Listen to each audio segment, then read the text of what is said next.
Hello guys, how are you all? Welcome back to my channel. So, today we are gonna see, what if Luffy and Boa Hancock time travels together? Movie 1. Subscribe if you enjoyed the video. Let's begin this story. It was a beautiful day on a small island in the East Blue. The sun was shining, and a cool breeze was blowing. All in all, a great day on the calm seas. While many would think this ideal weather for a day to relax, there was one little thing stopping that. Near the shore of said island, anchored just off the coast, was a large pink ship with a duck figurehead. What made this ship so dangerous was the flag it was flying.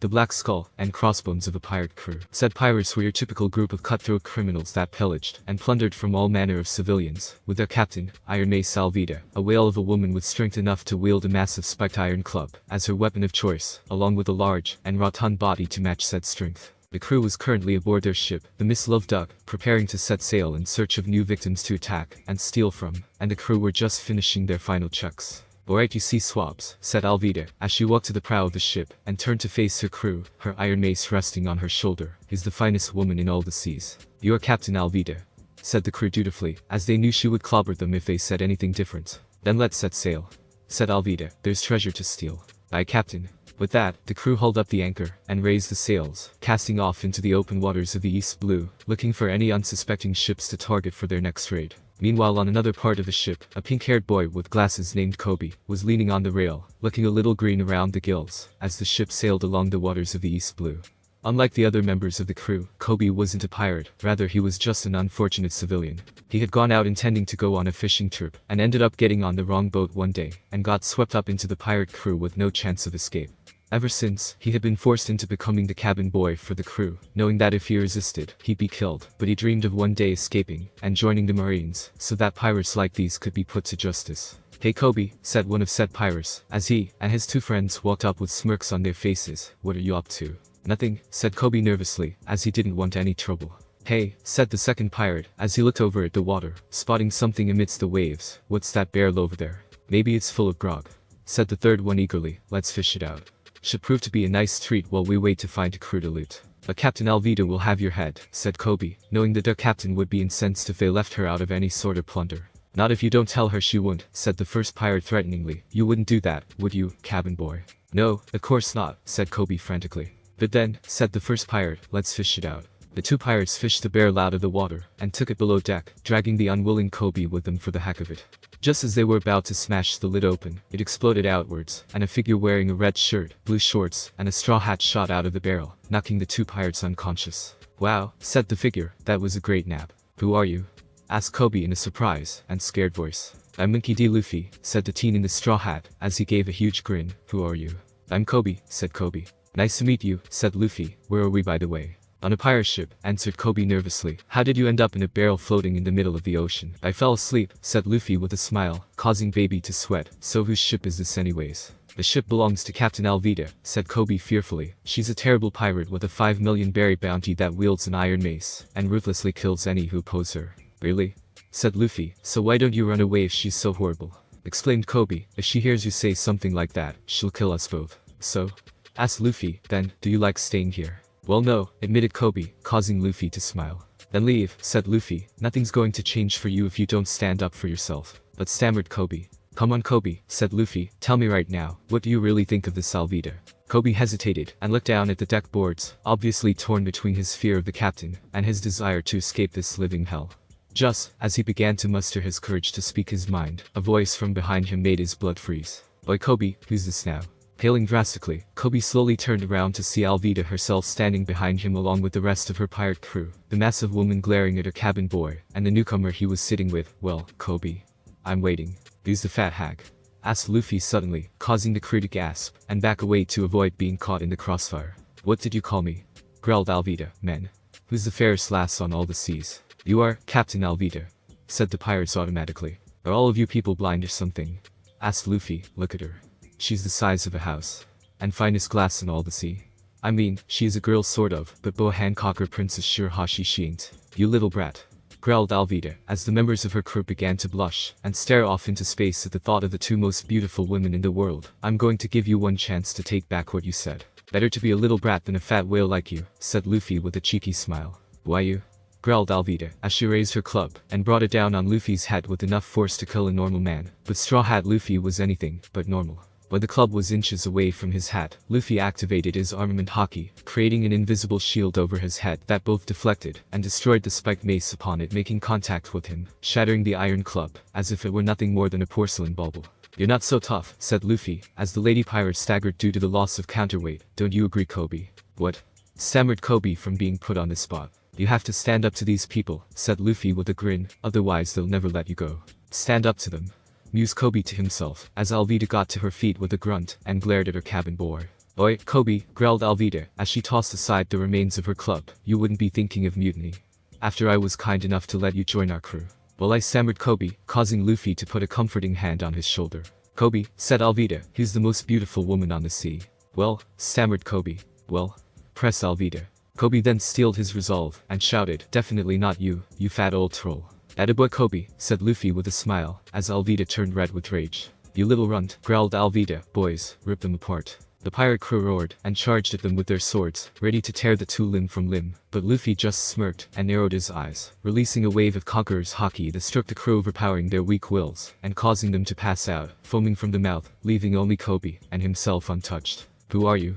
asked Alvida, as she stumbled back, her knees shaking, and her body covered in sweat from the wave of haki that had washed over her, the fact that she had a stronger will than her crew being the only reason she wasn't on the ground with them. "The name's Monkey D. Luffy," said Luffy, the once and future king of the pirates. With those words, Luffy reared back his fist and snapped it forward, sinking a punch into Alvida's massive stomach, sending the obese pirate captain flying off her ship, disappearing into the horizon with a twinkle. "Come on, Kobe," said Luffy with a D-shaped grin, "let's get out of here."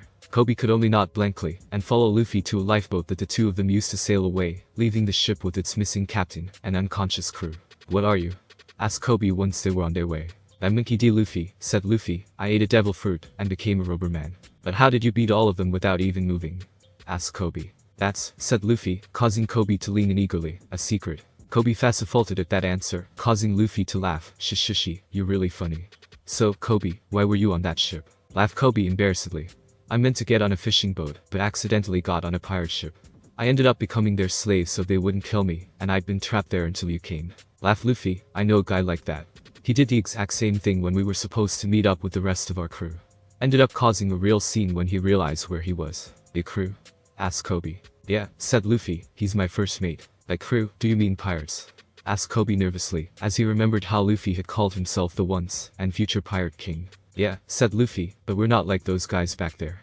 We're good pirates that want to live our lives freely and seek out our dreams with nothing holding us back. We don't care for money or treasure. Well, our navigator does, but she's an exception, and we don't hurt innocent people." "What's your dream?" asked Kobe, as he became a bit less scared. "To gather my crew," said Luffy with a far-off look, "then make our way to Raftel, where we'll claim the One Piece and the crown of the Pirate King." "But why?" asked Kobe. "Why do you want to be king of the pirates?" "Because I made a promise," said Luffy, as he took his hat off, "to the man who saved my life. I would become a strong captain and return this hat to him when I meet him in the New World.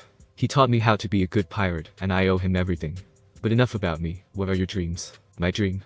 said Kobe nervously. "Yeah," said Luffy, "I mean, you have to have one, right?" "Well, yeah," said Kobe awkwardly, "but it isn't anything special." "No need to worry," said Luffy, "I'm sure it's a great dream."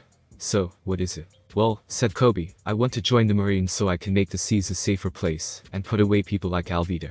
"That sounds like a worthy goal," said Luffy. "The world could use more people like you." "What do you mean?"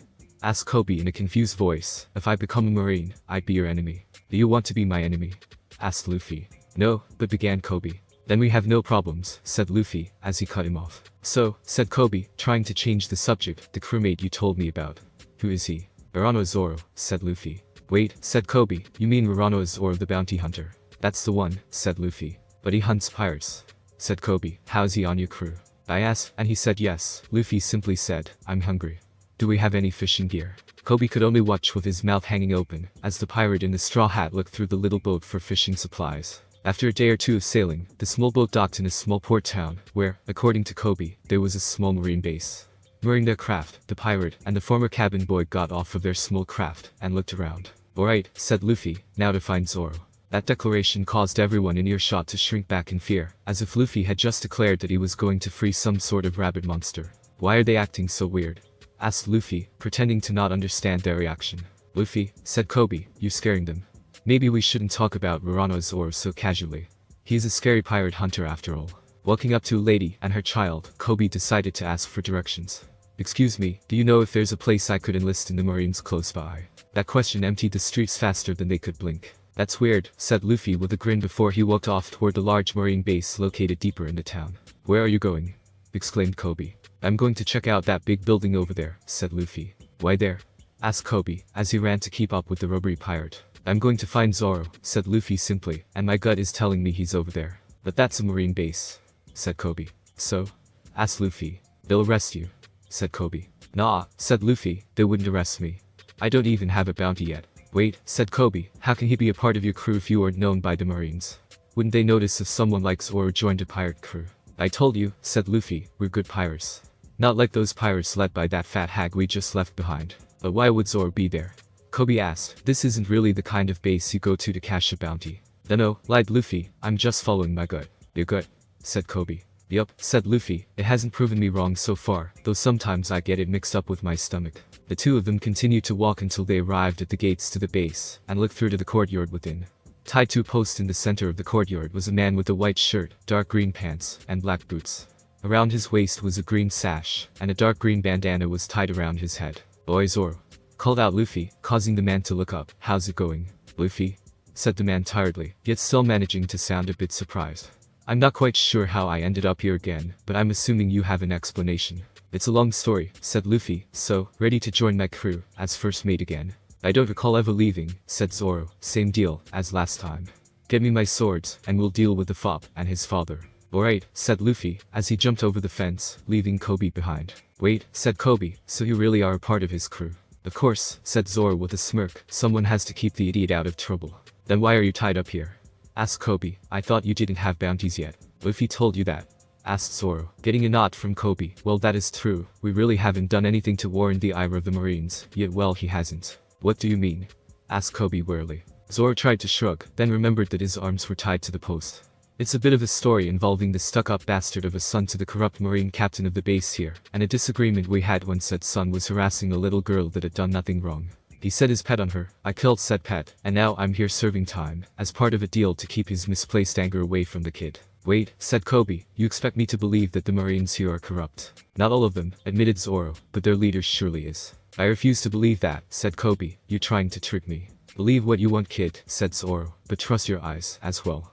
You can see that all the people here are afraid of the Marines that are supposed to protect them." "There has to be a good reason," Kobe protested. "If you say so," said Zoro, as he craned his neck. "Wonder what's taking Luffy so long." "Mr. Zoro," said Kobe cautiously. "Yeah, kid?" asked Zoro. He went in the other direction. Luffy was currently in a bind. He thought it would be an easy job, grabbed Zoro's 3 katanas, and rushed back to his first mate, and then he realized that he had forgotten which room the swords were being kept in. This led him to start checking every room he came across for the swords, eventually leading to him having to run from a platoon of Marines that were in the rooms he was checking. "Damn it," groaned Luffy in his head, as he ran from the pursuing Marines. "Where are those swords? I swear it was around here last time. Maybe this room." Luffy opened the door to the room, and to his relief, Wado Ichimonji and Zoro's 2 other unnamed blades were leaning against the wall. "Alright," said Luffy, "now to get back to Zoro." "Stop that intruder," yelled the Marines that were chasing him. "Whoops," exclaimed Luffy, as he slammed the door shut, and barricaded it with several expensive pieces of furniture. "Not that way." Luffy grabbed the swords, and turned toward the wall with his fist reared back. Calling upon his armament haki, he coated his fist, transforming it to a shiny black color. Punching forward, he blew a hole in the wall, and jumped through, landing in the courtyard, just as a blonde man was terrorizing a young girl for bringing Zoro some rice balls. "Hey Zoro," said Luffy, "I got them." "Who are you?" demanded the blonde man. "I should call my father, and have you arrested for destruction of marine property." Luffy simply ignored him, and walked up to Zoro. "Hey," yelled the man, "what do you think you're doing? If you free that criminal before his time is up, then he will be put to death." "Oh, shut up," said Zoro, "you were going to kill me anyways." "Well yes, I mean be quiet you criminal," yelled the man. Suddenly a shadow was cast over them, causing them to turn, and see a large muscular marine captain with a metal jaw brace, and an axe replacing one of his hands. This was the captain of the base on the island, Captain Axe Hand Morgan. "Helmeppo," Morgan growled at the blonde man, "what's going on here?" "Father," said Helmeppo, "arrest these men. They disrespected me, and are going to free the prisoners Zoro." Morgan didn't respond, and instead backhanded his son across the jaw with his hand, sending the blonde fop sprawling across the ground. "You dare to give me orders?" Morgan growled, shocking Kobe, as he watched all of this. "You are nothing. It is because of me that you exist, and because of me that you are allowed to continue on. I do not take orders from you, Captain Morgan," said a Marine, as the group chasing Luffy ran up, the one in the straw that broke into the base, and stole Urano's swords. "So, one child managed to elude all of you trained Marines?" asked Morgan. "Well," began the Marine. Morgan didn't let him finish, and instead slashed him across the chest with his axe hand with a quick movement, leaving the man to fall to the ground, as he bled out. "Incompetent weakling," growled Morgan, "if a mere child can escape you, you do not deserve to live." "Hey!" yelled Luffy, as he stood with the newly freed Zoro, "you can't just kill your subordinates." "Silence, child," said Morgan. "You think to tell me what I can, and cannot do? I am the great axe hand Morgan. Know your place beneath the heel of my boot." "You talk too much," said Zoro, as he put the Wado Ichimonji in his mouth, and got into a Santori stance. "Maybe we should just shut you up." "Kobe," said Luffy, "you wanted to put away the evil, and the corrupt, right? Well, let us help you do so with this man." "Insolent scum," growled Morgan, "I shall show you that, in this town, my word is law." Morgan roared, and swung his axe hand down at Luffy, but Zoro stepped forward, and blocked the strike with his 3 swords, slicing the metal blade of the weapon to pieces with a quick movement, before stepping back, as his captain decked Morgan across the jaw, shattering the metal brace he wore across his chin, causing the man to fall to the ground unconscious. "You can go ahead, and arrest this bastard," said Zoro to the Marines that were watching. "After my captain, and I get some food, we'll be leaving without any incident. So, there's no need to arrest us for this." Luffy and Zoro turned, and began to leave. Kobe was just about to follow them when he was stopped by a call from one of the Marines. "You there?" said the officer. "Are you with them?" "Oh, him?" said Luffy before Kobe could respond. "He wants to join the Marines." "Let me explain how we met. It all began on a pirate ship belonging to this huge old hag named Alvida." "What are you doing, Luffy?" thought Kobe angrily. "If they hear that, they'll never let me join." Before Luffy could say any more, Kobe gave him a hard kick to the shin, causing him to glare at the smaller boy. "Attack a pirate, will you?" he said, as he began to head Kobe. "Alright, stop right there," said the Marine. "As we can see, he's obviously not with you. The kid will stay with us, but you will leave the island by sunset, or we will arrest you." Luffy nodded, and he and Zoro walked off, leaving a slightly bruised Kobe who was starting to put the pieces together. Luffy did that on purpose, thought Kobe. It was all to distance himself from me so I could join the Marines. "So, you said you wanted to put away the criminal and corrupt?"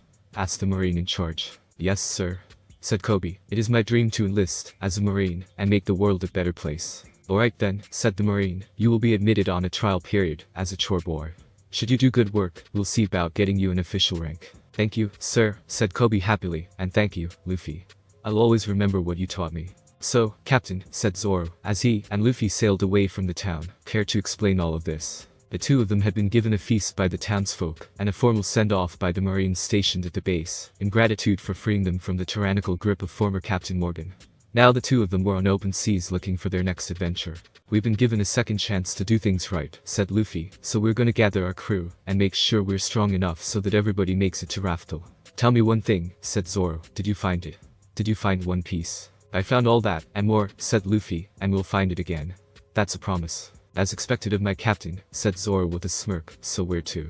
"To find our navigator, of course," said Luffy, set for Orange Town. Luffy and his first mate were sailing across the ocean in their small dinghy. Luffy had just finished off a bunch of food that the people of Shell's Town had given them, as a thank you for freeing them, and now they were relaxing. "So," said Zoro, "we come back in time to the beginning of our little adventure." "That's right," said Luffy with a smile. Laughed Zoro. "It's too bad that I have to regain my old conditioning, and my old swords. At least I have 2 eyes now." "Don't worry," said Luffy, "this time we'll do things right, and achieve our dreams." "How will we do that?" asked Zoro. "We were vastly outnumbered last time." "Then this time we'll gather more friends," said Luffy. "The Marines won't be able to stop us this time." "So you'll recruit more crew members this time?" asked Zoro. "I always did find it weird that we were the public enemy #1 in the eyes of the world government, while only having a crew of 9. "Shishishi," laughed Luffy, "we'll be stronger this time. We have all our memories from last time." Zoro nodded, "And that means I still know how to use haki. I can beat you in our next fight without my swords." The two of them shared a laugh at that, as they sat back in the boat, before turning back to more serious topics. "So we're gonna kick that fish face's ass again?" asked Zoro. "Yeah," said Luffy, "he'll get what's coming to him. Nobody hurts us, and gets away with it." "That's what I like to hear," said Zoro. Meanwhile, an orange-haired girl wearing a striped blouse was sitting in a small boat with a smirk on her face, as she sailed away from a smaller boat with 3 men in it. "Suckers," said the woman, as she sailed away. "Thanks for the ship." This was Nami. In another life, she was dubbed Cat Burglar Nami, and served as the navigator of the Straw Hat Pirates. "Now," said Nami, "to find their boss, and take his map of the Grand Line." Back with Luffy and Zoro, the two of them were facing a bit of a problem of their own. Luffy was hungry, and they were out of food. Hungry? Groaned Luffy. Damn it, Luffy, said Zoro, you had to eat all the food. I need meat. Groaned Luffy. Suddenly, the rubber captain perked up at a bird flying high above them. That bird. That will be lunch. Wait, Luffy, yelled Zoro, feeling a dangerous sense of deja vu. Gum rocket, yelled Luffy, as he stretched his arms toward the bird and shot himself out at the bird. Unfortunately, the bird was rather large and grabbed the rubber captain with its talons before flying away. Damn it, Luffy, yelled Zoro, as he rode after his captain, as fast as he could. Not again. While Luffy's first mate pursued his captain, a certain orange-haired thief also found herself in some trouble. Get back here. Nami had stolen a valuable map from the pirates occupying this small town. Unfortunately, the pirates had caught her in the act, and now we're chasing her through the streets of the town. Sorry boys, said Nami, but the map is mine now. Suddenly there was the explosion of cannon fire, and a figure fell from the sky and landed in front of Nami, creating a small crater. What the hell was that? Thought Nami, as she glanced at the crater. Alright, said Luffy, as he climbed out of the crater. I finally got down. Luffy? Said Nami in disbelief. What's going on?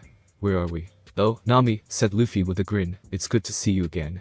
I'll explain everything later. Looks like this guy's with her, said one of the pirates. Run, said Nami. The two of them dashed off, as the pirates chased them through the streets. After some time, the two of them managed to head off the pirates and regrouped at the docks. So what's going on here? Asked Nami. Last I remember was facing down the marines at Raftel. Well, began Luffy. Boy Luffy, yelled a familiar voice. Turning, Luffy and Nami saw a tired and grumpy Zoro walking up, dragging 3 beaten up and unconscious pirates that were soaking wet. It was understandable the first time you were caught by the bird, but to do so when you know that it would end badly is just stupid, grumbled Zoro. So you remember Zoro too? Asked Nami. Yeah, said Luffy, I made a deal with the One Piece, a magic talking crystal, and we all came back to the beginning of our journey so we can do things right. That's a lot to take in, said Nami. It is, said Zoro, but it's a good opportunity. Right, said Luffy in a rare serious moment, and after we deal with Big Nose, we're going to Kokoyashi village to deal with Arlong's crew.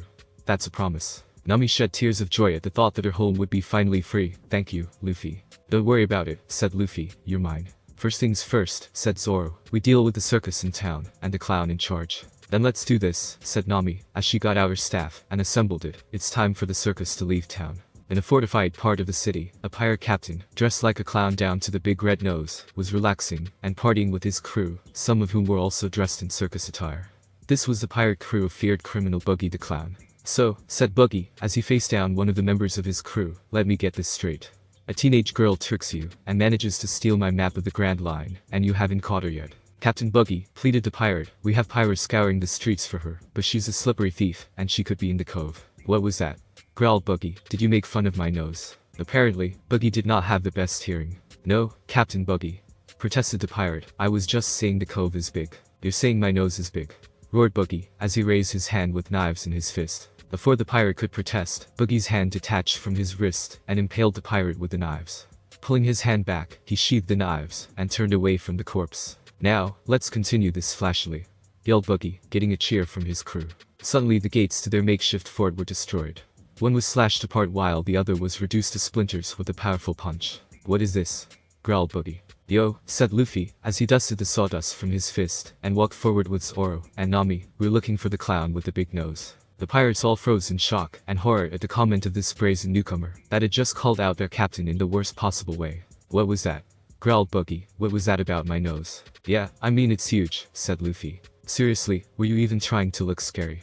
Mocked Zoro, I thought pirates were supposed to be intimidating. Yeah, added Nami, you're a joke, unless you think that a pirate clown will scare people. Buggy pirates, yelled Buggy, flashily kill these upstarts for their goal. With a roar, the Buggy pirates charged at the Straw Hats, determined to carry out their captain's orders. Zoro stepped forward and got into a stance with his 3 swords. Santoryu, Tatsumaki, yelled Zoro, as he spun with his 3 swords, creating a twister of blades that sent the pirates flying with slashes covering their bodies. It didn't take the first mate of the Straw Hat Pirates long to deal with the weaklings of Buggy's crew, and he sheathed his blades as he walked back to his captain's side. We have a message, said Zoro. The circus is leaving town today. You think you 3 can force us out? Sneered Buggy, Moji, Kabaji, and killed these 3. The pirate riding a unicycle, and one riding a large lion, approached the Straw Hats. You upstarts will regret facing the Buggy pirates, said the unicycle rider. I am Kabaji the acrobat. And I'm Beast Tamer Moji, said the one on the lion. Captain Buggy has ordered your deaths. So we'll take you out, as our captain orders, said Kabaji. I'll take the acrobat, said Zoro. You take the freak on the lion, Nami. I think I can handle that, said Nami, as she readied her staff. Shishishi, laughed Luffy, this will be quick. Attack, yelled Boogie. Go Richie, yelled Moji, causing his lion to charge at Nami. The navigator just smirked, having faced down much stronger enemies in the New World, and the Grand Line, and swung her bow's staff, slamming it into the lion's head, before jabbing the tip into the Beastmaster's gut. Both Beast and Master fell to the ground groaning in pain, before they were knocked unconscious by a particularly hard smack from Nami's weapon. That was easy, said Nami. Meanwhile Zoro was idly blocking every attack that Kabaji threw at him without breaking a sweat. First the acrobat tried to blast Zoro with fire, but he simply channeled Haki into his blades, and literally cut through the fire. Kabaji then tried throwing a barrage of exploding tops at Zoro, but the swordsman cut through them with his swords, causing them to explode harmlessly round him. This is getting boring, said Zoro, as he got into a stance with his back faced toward the acrobat. You dare turn your back on me? Smirked Kabaji, as he rushed forward with a sword in one hand, and daggers in the other. This will end in one move, said Zoro, Rengoku. When Kabaji was inches away, Zoro spun around, and slashed his swords across his chest, Onigiri. Zoro's sword shattered the acrobat's blades, as if they were made of sugar glass, and left a giant slash across his chest, causing an X-shaped spray of blood.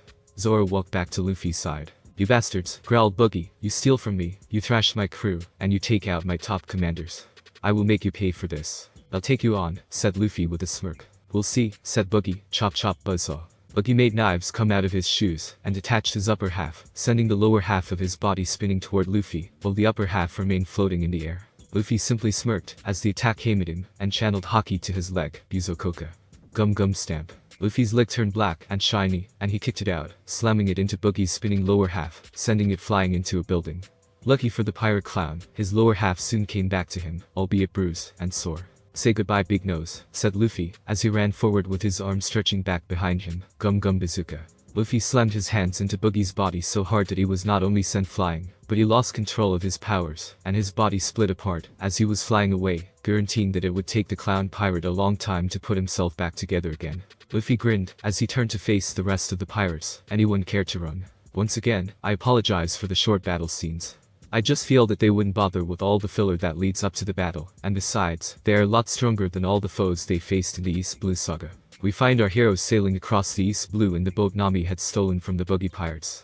Their destination was Kokoyashi village, and their mission was to take down the Arlong Pirates, and tear down their fort, Arlong Park. Last time, they hadn't been able to do this soon, because of their lack of knowledge about the pain Nami's home was in, but this time, they were determined to free her village from both the Marines and the pirates. Are you guys ready for this?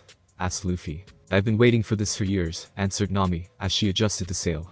I think we can take them, said Zoro. Don't get all caught up this time, teased Nami. Boy, protested Zoro, that was because of the fight with Mihawk. I'll be at full strength this time. That's for sure, smiled Luffy. Old Saw Nose won't throw me to the bottom of the sea this time. Just don't use that pinwheel technique again, muttered Zoro. So how much longer? Asked Luffy. Another few days, replied Nami, as she checked a compass. The weather seems good, and we have a good wind at our backs.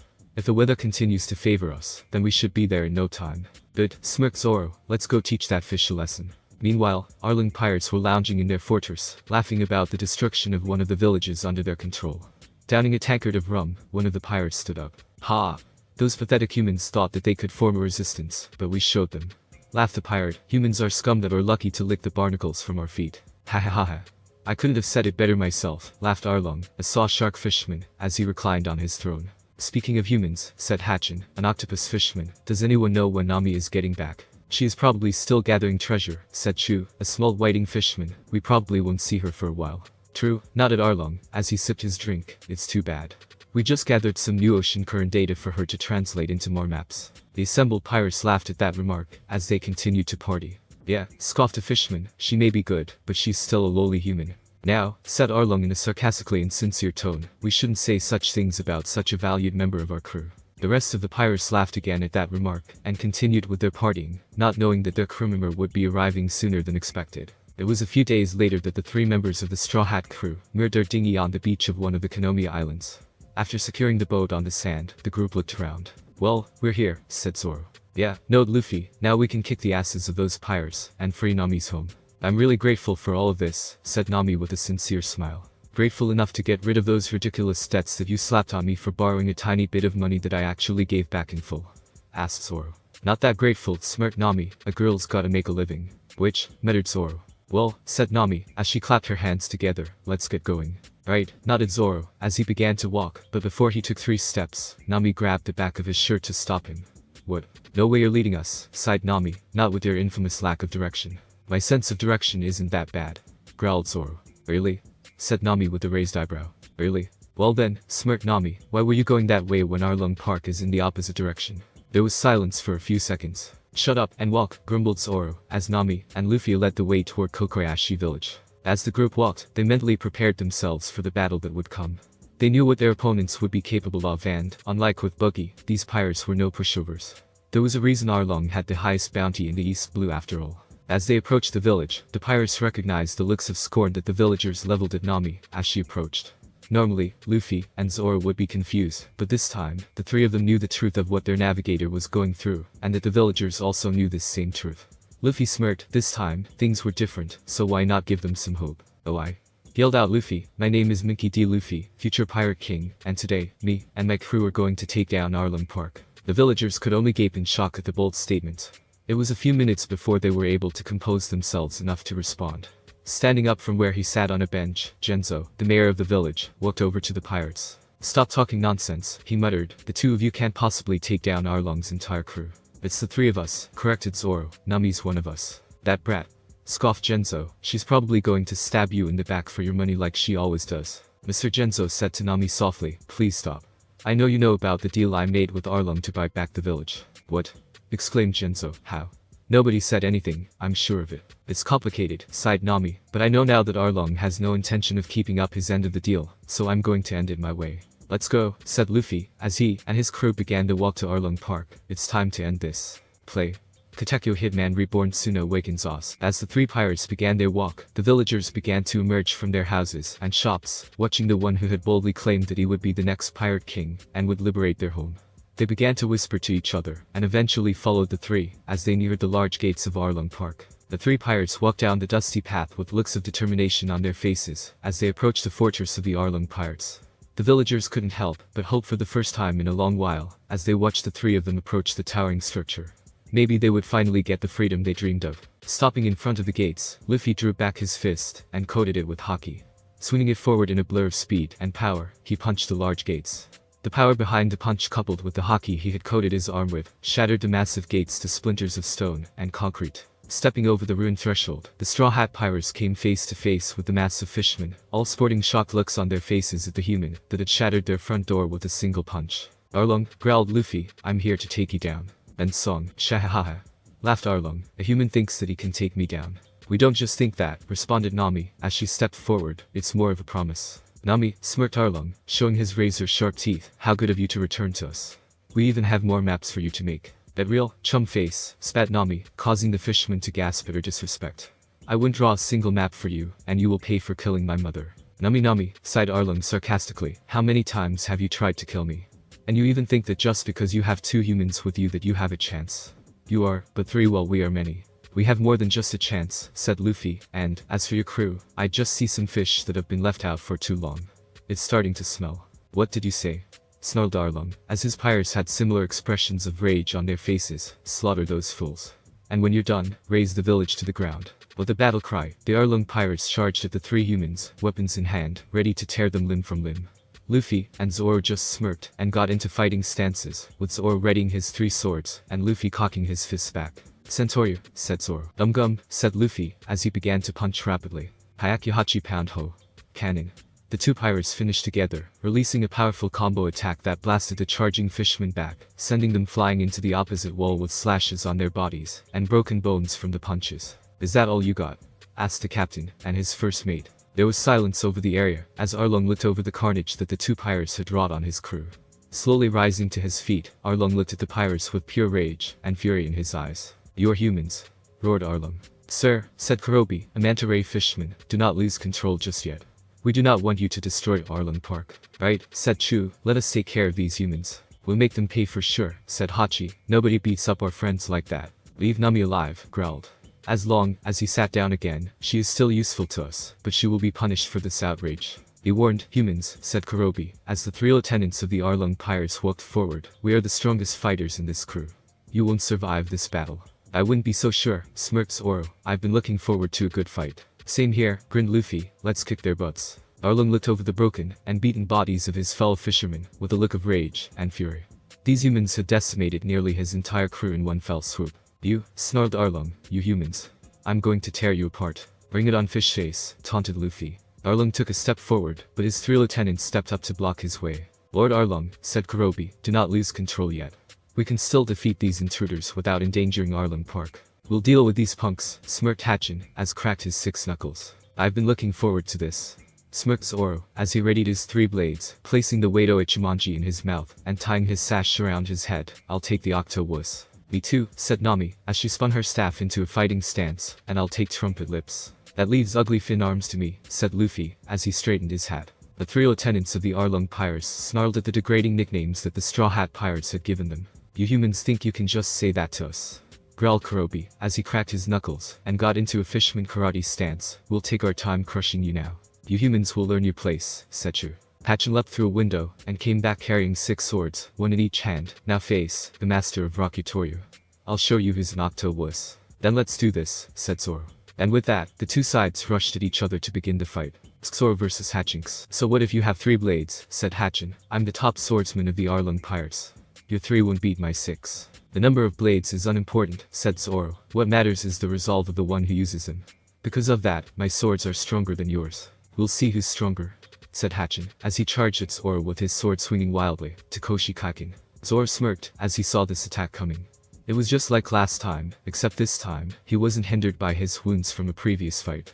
Pity he couldn't go all out, as Hatchin needed to be alive to help them in the future. "Sentoru," said Zoro, as he shot at Hatchin, and twisted through his swinging blades to slice the fisherman several times. Toro Nagashi. Zoro came to a stop behind Hatchin, and flicked his blades to the side, just as several cuts opened up on the octopus fisherman's torso. "Gah!"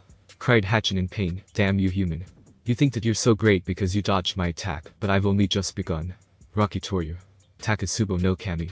Hatchin held his sword so all the points touched each other, making a cone-like formation, and charged at Zoro. Zoro simply held his swords in a stance, as the fisherman charged at him. Ringoku. Onigiri. Swinging his swords, Zoro spun, and sent a powerful slash that shattered Hatchin's 6 blades, and sent the fisherman flying into a wall with various cuts on his person, and a large X-shaped slash on his chest. 6 against 3 means nothing when one is truly strong, said Zoro, as he sheathed his blades. Tsunami versus Shooks. "You really think that you have a chance against me, little girl?" sneered Chu. "I more than just think it," said Nami. "I know you're the weakest of Arlong's lieutenants, so you won't be a problem." "Weakest?" growled Chu. "I'll show you who's weak. Ms. Depot." Chu shot a blast of pressurized water from his mouth at Nami, but the navigator, thanks to years of running away and dodging, was able to quickly twist out of the way and slam her staff into his chest, causing the fisherman to stagger back and cough. "Why you little growling Chu?" Nami didn't give him a chance to finish, and began to smash the fisherman with a barrage of strikes from her staff. The fisherman was sent to his knees when Nami smashed her weapon into his crotch, only to be caught in the face by an upward swing of the weapon, as well, knocking out several teeth. "This is for Genzo," said Nami, as she smashed her staff into the fisherman's head. "This is for the village," said Nami, as she smashed him again. "And this," she said, as she raised her staff high, "is for my mother." But one more powerful blow to the fisherman's head, that cracked his skull, and knocked him flat against the concrete floor, making a small series of cracks. Upon seeing that the fisherman was knocked out, and down for the count, Nami turned, and walked away with a smile on her face, and watched for her crewmate and captain to finish their fights. Luffy versus Kurobi. "I don't know what you humans were thinking, storming into our fortress to help that little girl," said Kurobi, "but you will regret crossing us. I am Kurobi, level 40 black belt in Fisherman Karate." "Well, I'm Monkey D. Luffy, future king of the pirates," said Luffy with a grin, "and I've fought guys a lot stronger than you, Fishbrain." Kurobi growled, and shot at Luffy, slamming his fist into the rubber captain, sending him flying into a wall, blasting through it. "Pathetic," said Kurobi. "Is this the extent of your power, human?" Kurobi began to turn away, but stopped when he heard the rubble shifting. Turning around, he saw that the Straw Hat captain was getting to his feet, and dusting his hat off. "That was some punch," said Luffy, "but I felt worse hits from my grandpa." Charging at Kurobi, and stretching his arm back, and twisting it, Luffy prepared his own attack, Gum Gum Rifle. Luffy smashed his fist into the gut of the fisherman, sending him skidding back, as he coughed up some blood. "Impressive," growled Kurobi, "but not enough. Wantojiri." The fisherman shot at Luffy, and slammed him with the large fin on his arm, sending him into the air. He then leapt after him, and sent him to the ground with a powerful axe kick, creating a small crater. "Come on," smirked Luffy, as he got to his feet, "is that all you've got?" Luffy charged at Kurobi, as the fisherman did the same, and they both readied punches, except Luffy coated his fist in armament hockey, as he did so. "Senmai Gawar Seekin." yelled Kurobi, as he punched forward. Izokoka. Gum Gum Bullet, yelled Luffy, as his fist became black and shiny, and he met Kurobi's fist with his own. The two colliding attacks released a shockwave that shattered several pillars in the park's courtyard, and knocked the spectating villagers off their feet.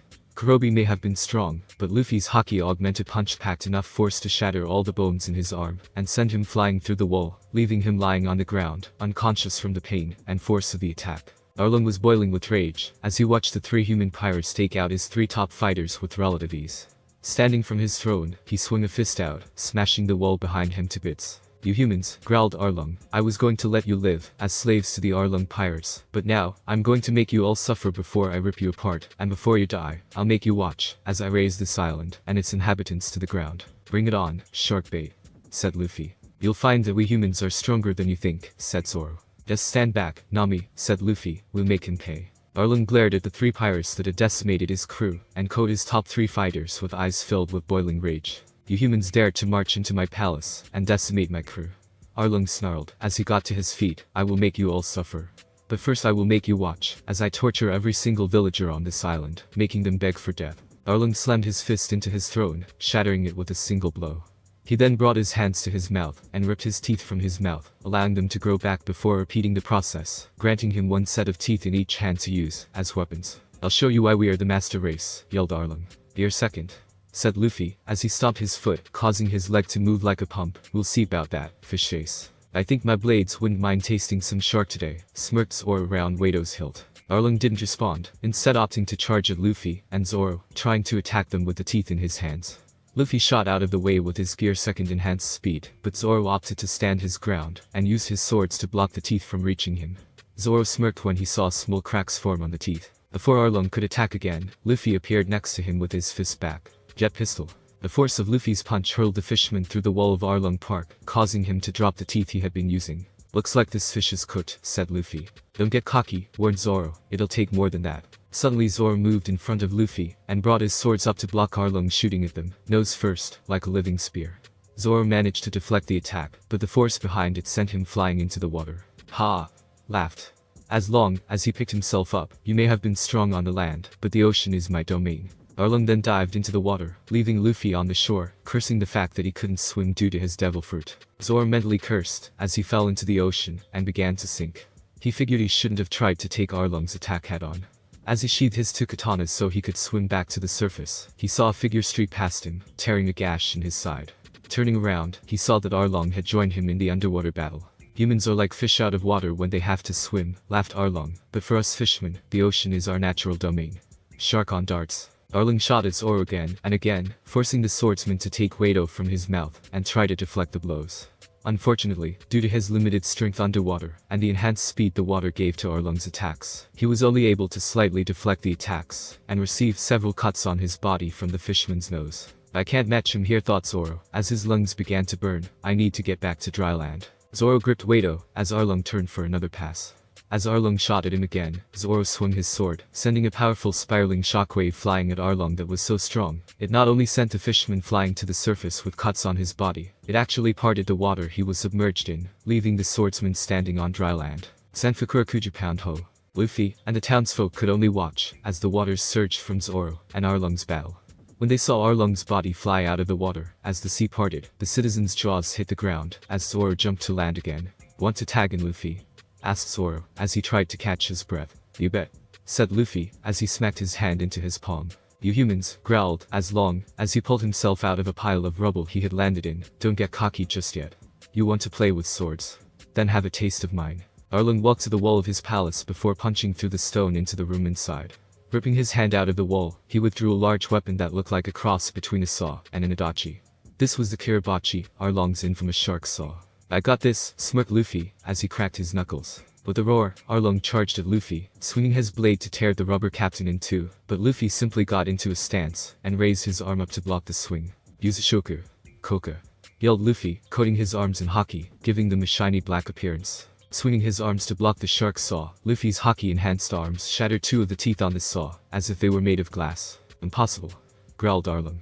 "I'm not done yet," said Luffy, as he got into a stance, and let his haki fade. Jet pistol. Luffy's fist shot at Arlong faster than he could track, sending Fishman skidding back from the blow. When Arlong looked again, Luffy was gone, with only a slight breeze remaining where he had stood. The next thing he knew, Luffy was next to him ready to throw another punch. Arlong brought his Kirabachi up to block the punch, but Luffy's strength shattered the blade's teeth and snapped the handle in two. Appearing in front of Arlong in a burst of speed, Luffy slammed a punch into the chest of the fisherman, fracturing several ribs. Jet bullet. Arlong was sent flying into the outer wall of Arlong Park, creating a small crater in the stone. Pitiful. Growled, as long as he spat some blood out. I lend this. Shark on tooth. Arlong shot at Luffy, as if he was using his Shark on darts attack, except this time, he was spinning like a drill, aiming to tear Luffy to shreds. The rubber captain wasn't worried though, channeling Haki to his leg, he slammed a kick into the incoming shark, sending him flying through the air. Dumping after him, Luffy bit down on his thumb, and inflated his arm, causing his fist to bulge like a balloon. Gear 3rd. Focusing his Haki, Luffy coated his arm, turning the massive fist shiny and black. Yuzushoku. Koka. When he was level with the airborne Arlong, he took aim. Gum gum. Elephant gun. The massive punch sent Arlong crashing into one of the upper rooms of the park, one that Nami immediately recognized, aided by the fact that the impact sent several papers and books fluttering out to land in the ocean. Luffy wasn't done though, he inflated his other arm, and coated it with Haki, as well, before punching forward at Arlong, as he lay in the wreckage of what was once his map room. Gum gum. Elephant Gatling. Yelled Luffy, as he punched Arlong, and the building he lay in over and over with his massive fists. Splinters flew, as Luffy's attacks all but destroyed Arlong Park, driving the fisherman captain deeper and deeper into a crater that was formed from the barrage. The punches were so strong that the ground that Arlong Park was built on began to crumble and fall into the sea. The townsfolk watched, as Luffy's attack drove Arlong deep into the ground, allowing the falling debris and washing tides to entomb the fisherman captain in the ruins of his palace. Landing on the ground that hadn't been destroyed, Luffy turned to the watching villagers and raised his hand. Arlong Park has fallen. There was silence for a moment before the crowd erupted in cheers. The force that had oppressed their island was now gone. Unfortunately, their cheers were interrupted by a snooty voice clearing his throat. Ahem, said a rat-faced, literally, the guy resembles a rat down to the whiskers, Marine officer, as he marched forward with his troops. My name is Captain Izumi. With the defeat of the Arlong pirates, I believe it is my duty to finish cleaning up the mess here, and take in these 3 pirates, as well. I believe we should collect Arlong's treasure from the remains of his fortress, as well. The town was in outrage at that statement. How dare you? These people saved us. You were working with Arlong in the first place. That treasure belongs to the town. Silence, said Izumi. Any more outbursts, and I will have you detained. Soldiers, prepare to detain. Before he could continue, the rest of Nami's staff slammed into his face, sending him skidding along the ground. Get out of our town, rat face, spat Nami. You bitch. Yelled Izumi. I am a marine captain. Soldiers, take her in. The troops raised their weapons, but hesitated when Luffy stepped forward with a dark look in his eyes. Don't touch my Nakama, he growled before releasing a focused blast of Conqueror's Haki that caused the men to pass out, foaming at the mouth. Now, said Zoro, as he stepped forward and grabbed Nizumi's collar, take a hike. With a mighty heave, Nizumi was sent flying through the air until he vanished with a twinkle in the sky. My name is Minky D. Luffy. Declared Luffy, and this island is under my protection. The town partied for 3 days straight, celebrating their freedom from the Arlong pirates with feasting and dancing. At the dawn of the 4th day, the Straw Hat pirates were ready to set sail in a boat the town gave to them. As they left, they found that there was a surprising addition to their crew. Nijiko. She explained that she wanted to travel with them to see the world and become strong like they were. And thus, the crew gained their first new member and set off ripples in the stream that would impact greater things. Nijiko was feeling a bit confused. She had only recently joined the Straw Hat Pirates because she wanted to see the world and become stronger like her sister had, but she was quickly finding that the group wasn't like any pirate crew she had ever heard about. She had woken up when the sun shone through her window and walked out to see her sister practically throttling her new captain while yelling at him for eating so much of their food. Not only that, but the swordsman that was his first mate was simply standing to the side lifting some rather large weights. Walking over to Zoro, she pointed at Nami and Luffy's squabble. Is it usually like this? Pretty much, grunted Zoro, as he hefted his weights. You're new, but this is pretty much the normal routine. Isn't he the captain, though? Said Nichiko. Luffy may be the captain, but he's an idiot, said Zoro, as he practiced sword swings with the weights. It's usually up to the rest of us to keep the ship afloat. Nichiko had to lean on the railing, as she wondered just what kind of crew she had decided to join. She knew they were incredibly strong, but the hierarchy in the crew was rather messed up. Nichiko, said Nami, as she walked up with a smile. Good to see you're up. Hey sis, said Nichiko, so, where are we headed next? We have a few more crew members to pick up, said Nami, as she pulled out a map of the East Blue. We're either going to Barady or Syrup Town. I say we get Usopp, said Luffy, that way we can get the Mary, as well. That does sound like a good idea, said Zoro, as he continued his workout. Our crew is going to be getting big, so we'll need the room. Said Nezuko, what's this mare you're talking about? Oh, said Luffy with a smile, it's our pirate ship. Wait, said Nezuko, you mean you have a ship besides this little dinghy? Yup, said Luffy, the Going Merry is a great ship that carried us where we needed to go, through thick and thin. Then why are we sailing on this little thing, and not the Merry? Asked Nezuko, causing Zoro and Nami to exchange a nervous look. That's kind of complicated, said Nami evasively. To put it simply, we're going to go and get it back at our next stop. Before Nezuko could inquire further, a seagull carrying a newspaper and a money pouch flew down to the ship, landing on the railing near Nami. The seagull squawked, causing Nami to sigh and drop a few coins into the pouch before taking a newspaper. Seriously, she groaned, your prices are getting unreasonable. It's just a newspaper. Keep raising them, and I'll stop paying. The seagull simply squawked again before flying off to continue on its delivery route. Nami opened up the paper and began to read the headlines, causing 2-3 papers to fall out of the paper and float to the deck face down at Nezuko's feet. Nezuko picked up the papers and turned them over, gasping in shock at what was written on them. What is it? Asked Nami, as the others rushed over. Nezuko simply turned over the papers to reveal 3 wanted posters, one for each of the original Straw Hats. Wanted, Straw Hat Minky D. Luffy, bounty. 70 million dead or alive, wanted. Pirate Hunter Urano Zoro, bounty. 50 million dead or alive, wanted. Cat Burglar Nami, bounty. 14 million. Zoro and Luffy were impressed at their new initial bounties, with Luffy's being higher than it was before, and Zoro's being higher than Luffy's first bounty. Nami, however, was rather depressed that she had gotten her bounty so early in their adventure, even if it was less than it originally was. Heh, said Zoro, I got my bounty rather early this time. Though I don't care much for the initial amount. Ha ha. Cheered Luffy, we're wanted. And my bounty is even higher this time. Why? Moaned Nami, I haven't really done anything that significant this time. Seriously. Exclaimed Nezuko in frustration. You all talk like you've done all of this before, but at the same time, act like this is all new. What's up with that? Well, said Nami nervously, but before she could think up an excuse, a cannonball smashed into the water next to their little boat, causing a wave that nearly capsized them. What was that? Said Nezuko in surprise. We're under attack, said Luffy. And what a coincidence, said Zoro with a smirk, look who's the one attacking us. The ship that had fired at the Straw Hats was a large black pirate ship with red highlights and a black cat figurehead.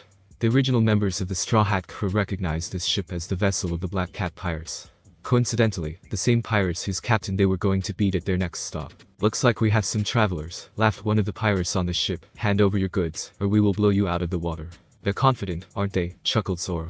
We'll still kick their asses, said Luffy. What are you talking about? Exclaimed Nezuko. They have a huge ship, and cannons. Watch over the ship, Nami, said Luffy before he leaped at the enemy ship, stretching his arm to swing aboard. Zoro drew Wado, and channeled Haki to the blade before using it to slice through several cannonballs that had been shot at their ship. He watched as Luffy swung aboard and began to beat his way through the pirates on the ship.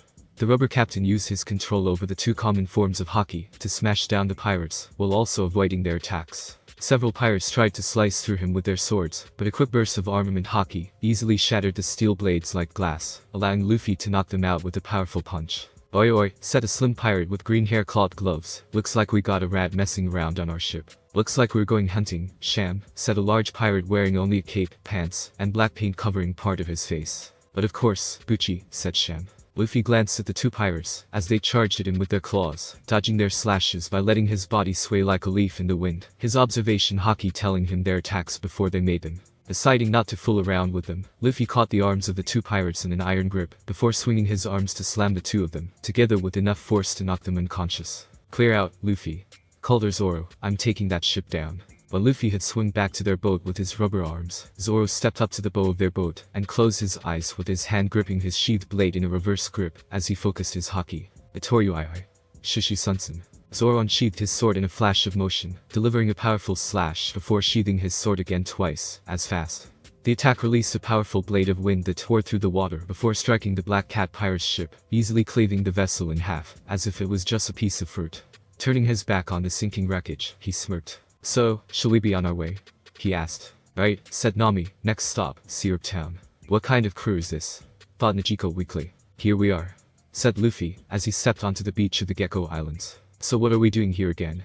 Asked Nezuko, as she stepped onto the sand. We're here to pick up our sniper, said Luffy with a grin. He should be around here somewhere. As if summoned forth by their conversation, about a dozen pirate flags emerged from the bushes, and were waved around. Halt you pirates. A familiar voice echoed out. I am Captain Usopp, ruler of this island, and commander of a mighty army of bloodthirsty warriors. If you think you can just set foot on this island, then you'll have to fight us. There's another pirate crew on this island, exclaimed Nezuko. I wouldn't worry too much, said Nami. Why not? Asked Nichiko. I mean, I know you guys beat Arlong, but this is an army of mighty warriors. Wait, said the voice, you guys beat Arlong. Luffy smirked. That we did. And we have a combined bounty of 134 million berries. So do you really want to fight us, Usopp? Nichiko noticed that the flags had stopped waving, and were now trembling from hearing about the strength of the crew they were threatening. So what's it gonna be? Asked Luffy in a dangerous voice. Are you man enough to follow through with your threat, or will you run, and live to fight another day? Before the voice could answer, the flags fell to the ground, and the scampering of feet could be heard fading into the distance, as the members of Usopp's crew ran in fear of this crew's power. Looks like your crew's abandoned you, said Zoro. So why don't you come out, and greet us in person, instead of playing pirate with 3 kids? At those words, the voice laughed, and a slim figure with a long nose stood up out of the bushes. It's good to see you guys again, said Usopp. Good to see you too, Usopp, said Nami. This is our new crewmate, my sister Nichiko.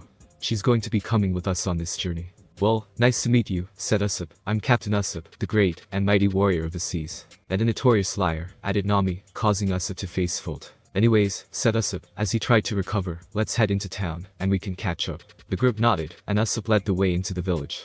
Once there, the group gathered in a tavern where Luffy ordered a mountain of food, and Zoro and Nami ordered some grog for themselves. It's great to see you guys again, said Usopp. He had gotten the cue from a look from Nami that Nichiko didn't know about their return from the future. So what have you guys been up to? Nothing much, said Zoro. We beat a few pirates, and sank the black cats when they shot at us. Right, said Usopp, the black cats. That reminds me, Kuro's still here. How will we deal with him? We have to wait for him to tip his hand, said Zoro. We don't want him to strike out preemptively. Who's this Kuro person? Asked Nichiko. Remember the pirates that attacked us on the way here? Asked Zoro, as he sipped his drink. He's their captain. Why is he here? Asked Nichiko. It's a complicated story, said Zoro, and one we can't share in public without the risk of causing a panic. To make it simple, we're going to beat his ass. So, said Usopp, as he tried to change the subject, what made you want to join our crew, Nichiko? Nichiko looked down at her glass, as she answered, I watched these 3 fight, and save our village, and I decided that I wanted to become strong like them, so I asked to join them so I could learn to fight. That's a worthwhile goal, nodded Usopp. So how exactly did you guys get so strong? Asked Nichiko, as she looked at the navigator, captain, and first mate of the Strowats. Zoro shrugged. I trained my ass off, and fought against baboons that copied the skills of powerful warriors, including the strongest swordsman alive. Luffy paused. As he ate, I fought giant beasts on an island with harsh weather, while foraging for food, and such. I trained my body and mind on an island that was really a man eating a plant, said Usopp. Nami answered next. I just studied a lot. Nichiko's sweat dropped at their answers. Is that what I'm going to need to do to become strong? Not necessarily, said Nami. You'll need to find out what you're good at first before you begin training. What kinds of skills do you have? Asked Usopp. I'm good at sneaking around, said Nichiko, and I'm rather flexible. I've got it, said Luffy around a mouthful of meat. You can be our scout. There was silence for a moment before Nami spoke up. That isn't a bad idea actually. We have to work on your stealth, mused Zoro, but that shouldn't be too hard. I'm sure I could make some items for you so you could conceal weapons on your person at all times, said Usopp. Then it's decided, said Luffy. Now let's think of a way to deal with the glasses bastard here. Meanwhile, a slim man wearing a suit and glasses walked through the corridors of a large mansion. Stopping, he raised his hand and adjusted his glasses with the base of his palm. Where is that crew of mine? He muttered. They should have reported in by now. I wouldn't be able to hold off my plans for much longer. The liar brat suspects something, and he has the ear of the little princess. If he influences her too much, she might learn the truth, and if I simply kill him, she will become suspicious. I must move carefully. With this, the man continued on his way through the large mansion, unaware of the new arrivals that would throw a wrench into his schemes. So what's the plan for Kuro? Asked Usopp, as the group walked through the town. I mean, we can't just walk up there and call him out. Why not? The group stopped and turned to their captain with incredulous looks on their faces. You can't be serious, said Usopp. Sadly, I think he was, sighed Zoro. I have a bad feeling about this, groaned Nichiko. Welcome to my life, said Nami with her head down in exasperation. Luffy, said Zoro, we can't just go and call him out. If we do so, we won't have any evidence, and we'll look like we're attacking a good man without cause. Then what can we do? Muttered Luffy. We have to be careful, said Zoro. Kuro is trusted by the townsfolk, and by his mistress. Nami nodded. As well, we need to bring his treachery to light before we take him down. I may have a plan, said Nichiko, but first, what can you tell me about this Kuro person? Kuro, or Clahater, as he was now called, was currently cleaning a vase in the mansion belonging to Kaya, the young rich girl that employed him, as a butler. Straightening his glasses with the base of his palm, he put his duster aside, and checked his pocket watch. Mused the pirate-turned-butler, the long-nosed brat hasn't shown up today. Usually his antics can be heard all the way to the coast. Suddenly there was a loud knock at the door, causing Clahatter to raise a brown surprise. Snapping his watch shut, he headed to the front door of the mansion, wondering who would be visiting. It couldn't be Django, he had enough brains not to meet here. Opening the door, he was surprised to see Yusuf standing there with a confident look on his face. "Morning, Clahatter," said Yusuf. "What do you want?" asked Kuro, not going to sneak through the window like always. "No," said Yusuf, "I wanted to deliver a message before going to talk with Kai today." "I will deliver your message," said Kuro coldly. "Now vacate this premises." "My message isn't for Kaya," said Yusuf, "it's for you." "I can't imagine anything you have to say concerning me," said Kuro, as he prepared to slam the door in the sharpshooter's face. "Wait," said Yusuf, "it's just that I had some friends come by, and they told me they found some stray cats. They told me that they had dealt with them, but wanted me to ask you if you know who they belonged to. They were such vicious felines with nice black coats too." This comment made Kuro freeze. He was no idiot, he knew that there was a double meaning behind Yusuf's message, and he saw the significance behind it. This changed things completely. "I see," said Kuro, "I'll look into it.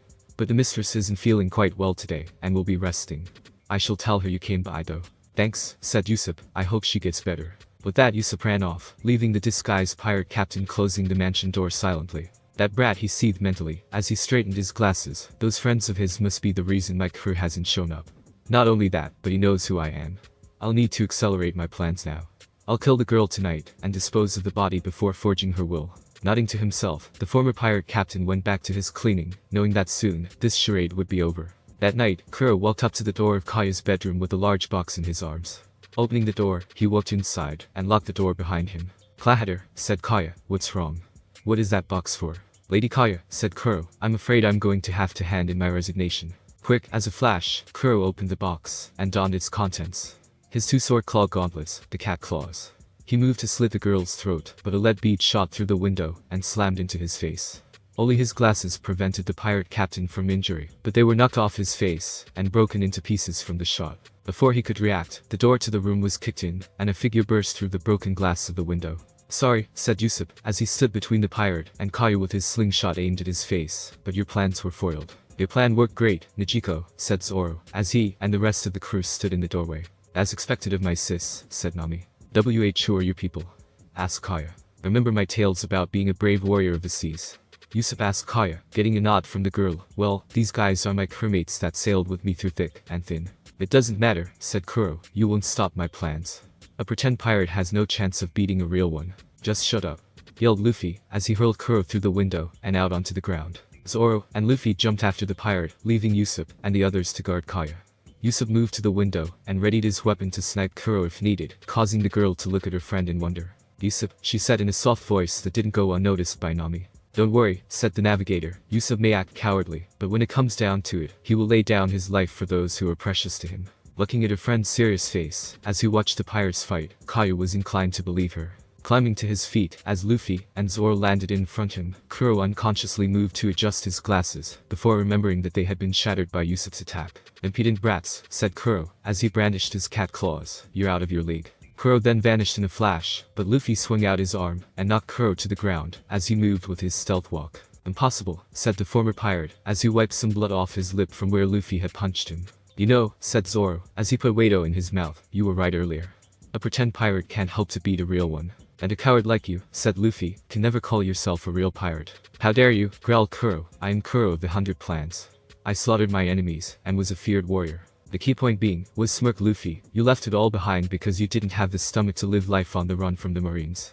Compared to us, you're the pretend pirate." "Who do you think you are?" growled Kuro. "Monkey D. Luffy," said Luffy, "wanted dead or alive, 70 million berries." "Urano Zoro," said Zoro, "wanted dead or alive, 50 million berries." Kuro's eyes widened at the amount of their bounties. They were larger than his in fact, but he steeled his features, and readied his weapons, regardless. "My plan will not fail." Kuro shot at Luffy with his cat claws, but the swordsman, first mate of the Strowats, moved between them, and blocked the attack with his swords, before entering a fierce duel of blades with the former captain. "You're skilled with those blades of yours," said Kuro before vanishing with his stealth walk, and appearing behind Zoro, "but skill won't be enough." As Kuro moved to impale the swordsman, Zoro's younger body not quite being fast enough to react in time, he was suddenly smashed to the ground by a powerful blow. Looking up, he saw the rubber captain's arm snapping back from throwing the punch. Using this momentary distraction, Zoro swung a hockey-infused katana, and shattered the blades of Kuro's cat claws with a single stroke. Kuro snarled at the pirates, but a lead pellet struck him in the back of his head, causing him to turn around in shock and pain to see Usopp aiming his slingshot at him with a projectile loaded. Hisatsu. Kyakubashi. Declared Usopp, as he released the shot, and sent a projectile flying straight into Kuro's face, where it exploded violently, sending the former pirate flying back until he landed on the ground unconscious. Nice shot, Usopp, said Luffy. Let's tie him up for now, and call the Marines before we leave in the morning, said Usopp. You're leaving? Said Kaya in surprise. Why? Kaya, said Usopp, I'm going to go to sea to become a brave warrior like my father, and my captain here is going to need my help. But, Kaya, interrupted Usopp, I have to do this. I'll miss you, but I'll be back one day, and I'll be the great warrior I've always lied about being. Kaya smiled, and wiped away her tears. I know you will. The Straw Hat spent the night in the mansion at Kaya's request. She said it was a thank you for saving her life despite them being strangers. The next morning, the pirates headed to the bay, and found Kaya there with her butler Mary, and another old member of the Straw Hat crew.